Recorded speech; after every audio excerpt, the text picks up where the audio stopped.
Hello बच्चों, कैसे हो आप सब। उम्मीद करते हैं आप लोग अच्छे होंगे। मैं हूं कुमार हीरो सर और आज से मैं आप लोगों को बताने वाला हूं क्लास 10th मैथ्स का जो आप लोग का चैप्टर नंबर 3 है, जिसमें आप लोगों को दो चर वाले रैखिक समीकरण के बारे में पढ़ना है, linear equation in two variables, जो आप लोग का आज हम करवाने वाले हैं प्रश्नावली 3.1। वैसे अगर आप इस चैप्टर का प्लेलिस्ट देखिएगा तो आपको काफ़ी वीडियो मिल जाएगा पहले भी। तो आज हम स्टार्ट करेंगे 3.1 का क्वेश्चन आंसर। जैसे यहाँ पर आप प्रश्न देख पा रहे होंगे, इसमें तीन गो प्रश्न है जो कि आपको ग्राफीय विधि से बनाना है और बीजीय गणितीय के मेथड से। ठीक है, तो थोड़ा सा यहाँ पर आप पहले एक बार प्रश्न को पढ़ेंगे। कह रहा है कि आफ्ताब अपनी पुत्री से कहता है 7 वर्ष पूर्व, 7 वर्ष पूर्व का मतलब होता है पहले, मैं तुमसे सात सात गुनी आयु का था। आफ्ताब जो है वो अपनी पुत्री से कहता है कि 7 वर्ष पहले मैं आपकी कितना था, सतगुना था। ठीक है, और अब से 3 वर्ष बाद, 3 वर्ष बाद तुमसे केवल 3 गुनी आयु का रह जाऊंगा। तो क्या यह मनोरंजक है, ये तो आपको सोचना है। इस स्थिति को बीजगणितीय और ग्राफीय रूपों में व्यक्त करना है। ठीक है, यानी बीजगणितीय रूप में कहने का मतलब एक समीकरण के रूप में आपको लिख देना है, और ग्राफीय यानी कि ग्राफ मेथड से भी इसको प्रदर्शित करके बताना है। तो चलिए हम इसको सबसे पहले क्या करेंगे, मानेंगे। अकॉर्डिंग टू क्वेश्चन पर हम लोग चलेंगे। सबसे पहले हम लोग इसको मान लेंगे कि माना कि ध्यान से देखिएगा, इसमें दो चीज होता है, एक आफ्ताब है और उसकी एक पुत्री है। ठीक है, तो माना कि आफ्ताब की उम्र की बात कर रहा है। ठीक है, आफ्ताब की वर्तमान आयु, वर्तमान आयु बराबर आप मान लीजिए x वर्ष। ठीक है, आफ्ताब की कितना वर्ष मान लिए, x वर्ष। इसीलिए उसकी पुत्री की आयु, पुत्री की वर्तमान आयु लिखिएगा, वर्तमान आयु बराबर y वर्ष हम मान लिए। ठीक है, या एवं आप कह सकते हैं यहाँ, एवं हम उसकी पुत्री की वर्तमान आयु कितना मान लिए, y वर्ष मान लिए। मतलब आफ्ताब की आयु मान लिए है x वर्ष और उसकी पुत्री की वर्तमान आयु मान लिए हैं y वर्ष। ठीक, अब अकॉर्डिंग टू क्वेश्चन करेंगे, 7 वर्ष पहले की बात कर रहा है। अब लिखेंगे इसीलिए 7 वर्ष पूर्व, 7 वर्ष पूर्व आफ्ताब की आयु, आफ्ताब की आयु कितना होगा। तो 7 वर्ष पहले की बात करेंगे तो x में से 7 घटा लेंगे, यानी x माइनस 7 वर्ष हो जाएगा। उसी तरह से 7 वर्ष पूर्व उसकी पुत्री की आयु हो जाएगा y माइनस 7। ऐसा क्यों? क्योंकि आप सोचिएगा 7 वर्ष पूर्व मतलब 7 वर्ष पहले अमिताभ की उम्र देखेंगे तो उसकी पुत्री भी 7 वर्ष पहले चल जाएगी। ठीक है, यानी कि y में से 7 घटा लें। अब यहाँ से प्रश्न से कह रहा था क्या, प्रश्न से कह रहा है, प्रश्न से कि 7 वर्ष पहले, यानी ये अमिताभ की आयु है और ये किसका आयु है, y माइनस 7 जो है उसकी पुत्री का, ये पुत्री का आयु है और ये जो है अमिताभ की आयु है। वो क्या कह रहा है उसके अकॉर्डिंग टू चलेंगे। देखिए सवाल को एक बार थोड़ा सा कलर चेंज करते हैं, ध्यान से देखिएगा।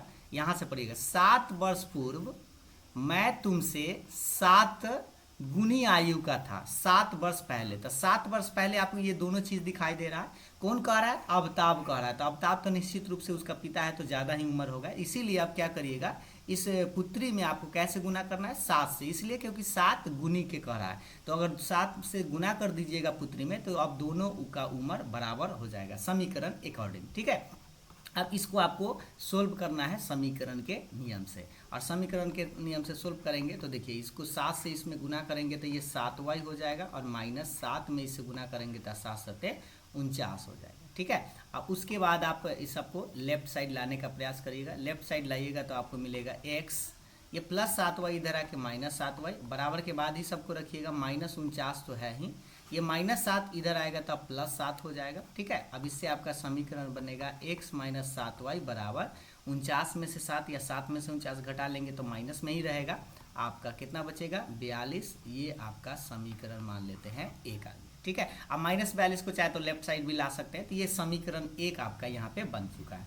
तो ये 7 वर्ष पहले की बात कर रहा था। फिर कह रहा है बाद में, यहाँ ध्यान दीजिएगा, यहाँ कह रहा है 3 वर्ष बाद, अब हम निकालते हैं पुनः 3 वर्ष बाद निकालते हैं, पुनः 3 वर्ष बाद, 3 वर्ष बाद आफ्ताब की आयु कितना हो जाएगा? आप सोच सकते हैं 3 वर्ष बाद कह रहा है तो इस बार हम x+3 करेंगे। x+3 क्यों? क्योंकि 3 वर्ष की बाद है, मतलब आज अगर कोई 1 साल का है तो उसमें 3 जोड़ेंगे तो x+3। उसी तरह से 3 वर्ष बाद उसकी पुत्री की आयु कितना हो जाएगा? आप सोचिए, उसकी पुत्री की आयु कितना हो जाएगा? तो y+3 हो जाएगा, क्योंकि उसकी पुत्री भी बढ़ेगी 3 साल बाद, तो इसीलिए उसके पुत्री में भी 3 साल ऐड करेंगे। ठीक, अब प्रश्न से क्या कह रहा है से समझिएगा। प्रश्न से कह रहा है कि अवताब जो है, अवताब अभी कितने साल का है? 3 साल बाद, तो x+3, ये 3 साल बाद की बात हो रहा है, और उसकी पुत्री कितना है? y+3 है। ठीक है, तो प्रश्न से एक बार थोड़ा सा देखिएगा, प्रश्न में आपको समझ में आएगा। यहाँ देखिए 3 वर्ष बाद इसको तुमसे केवल 3 गुनी आयु का रह जाऊंगा, तो इस बार जो है अवताब कह रहा है कि 3 वर्ष बाद जो है मैं उसकी पुत्री से क्या गुना हो जाएगा? 3 गुना के बराबर रह जाएगा, यानी 3 से गुना करना है किस में? पुत्री में, क्योंकि पुत्र अगर पिता में गुना कर दीजिएगा तो ऐसे ही ज़्यादा और ज़्यादा हो जाएगा, इसीलिए आप ध्यान दीजिएगा पुत्री में 3 से गुना करना है ताकि दोनों इक्वल हो जाए। अब बस समीकरण के अकॉर्डिंग टू इसको सोल्व करिए तो x+3 रहेगा, इसको ब्रैकेट तोड़िएगा तो ये 3y रहेगा, प्लस में ये 3 कितना हो जाएगा? 9 हो जाएगा। अब इसको लेफ्ट साइड लाइए तो x+3y इधर आके -3y बराबर ले चलिए, -9 तो उधर ही है, +3 उधर जाएगा तो -3 हो जाएगा। तो इस तरह से आपको समीकरण मिलेगा x - 3y बराबर 9 में से 3 घटेगा 6, और ये समीकरण आपको बना 2। और ये जो समीकरण आप देख पा रहे होंगे समीकरण 1 और 2, यही आपका बीजीय व्यंजक है। तो अब आता लिख देंगे कि बीजगणितीय रूप में,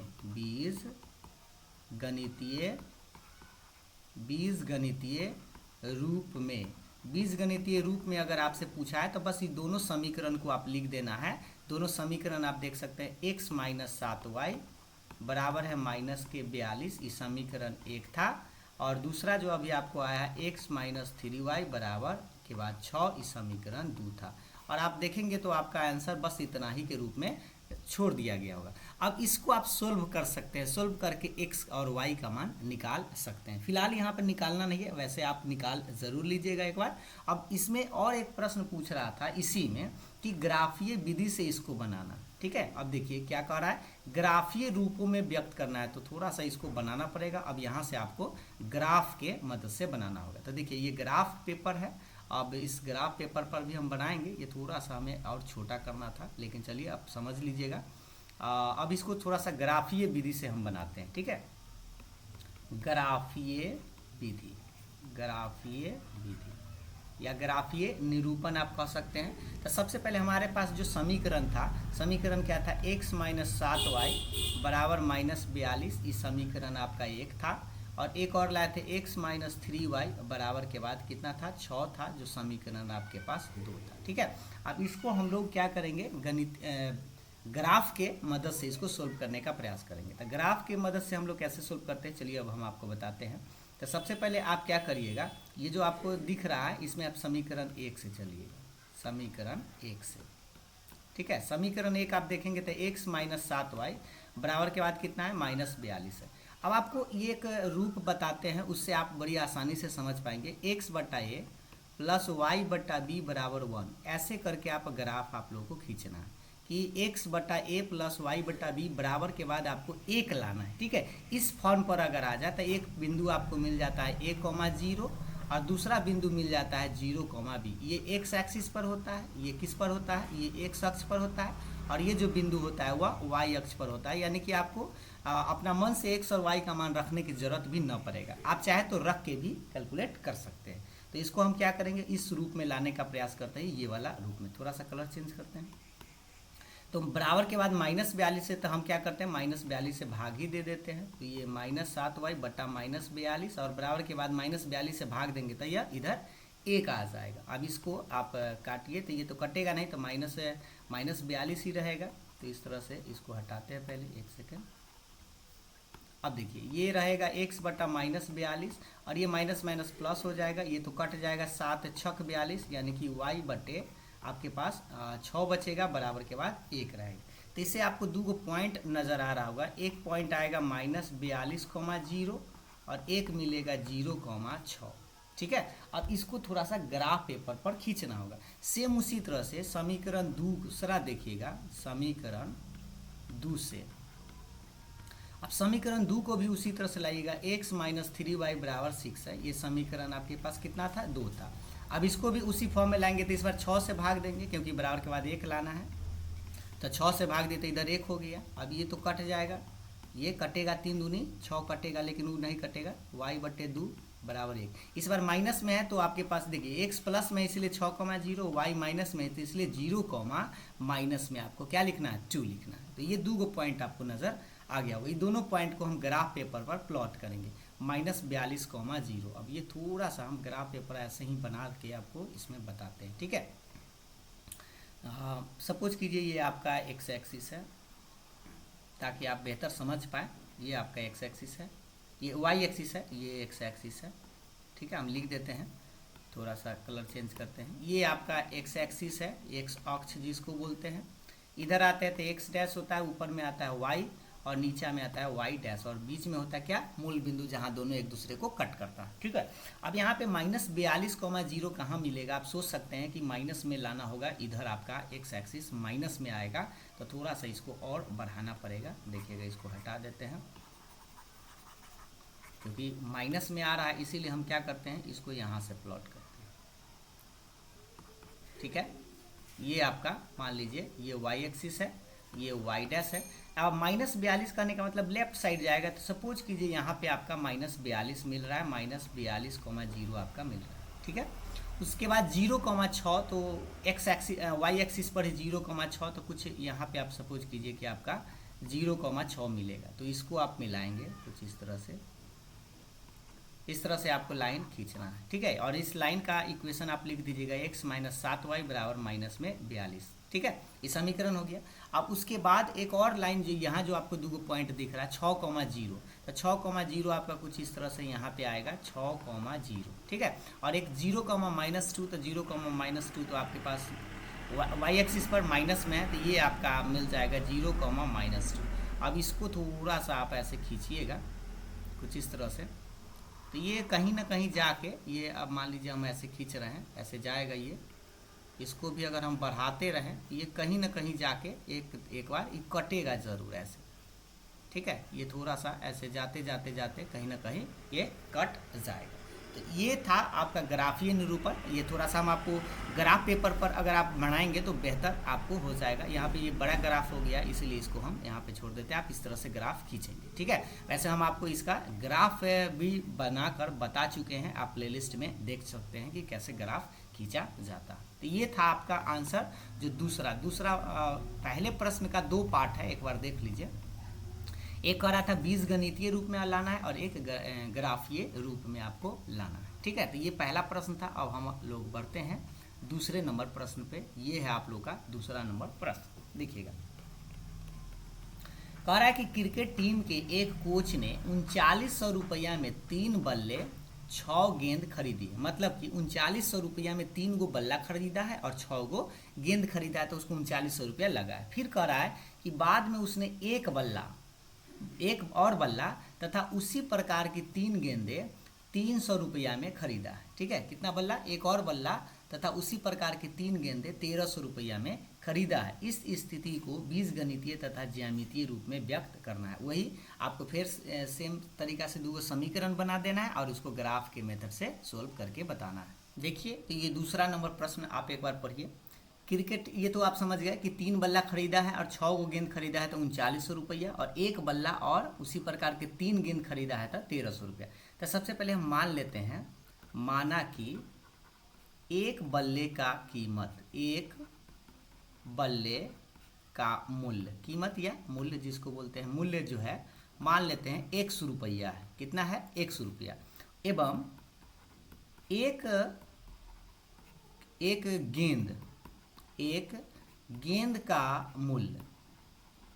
गेंद का मूल्य मान लेते हैं y रुपया, ठीक है। सबसे पहले हमने क्या किया कि एक गेंद और एक बल्ले का कीमत मान लिए। अब प्रश्न से चलिएगा, तो ध्यान से देखिएगा, प्रश्न से लिखिएगा, कितना गेंद की बात किया है से समझिए। पहले बल्ले की बात करें तो 3 बल्ला है, एक बल्ला का अगर 100 रुपया लग रहा है, मान लीजिए एक बल्ला का 100 रुपया, तो 3 को खरीदेंगे तो ये 3x हो जाए, क्योंकि 3 से गुना कर देंगे।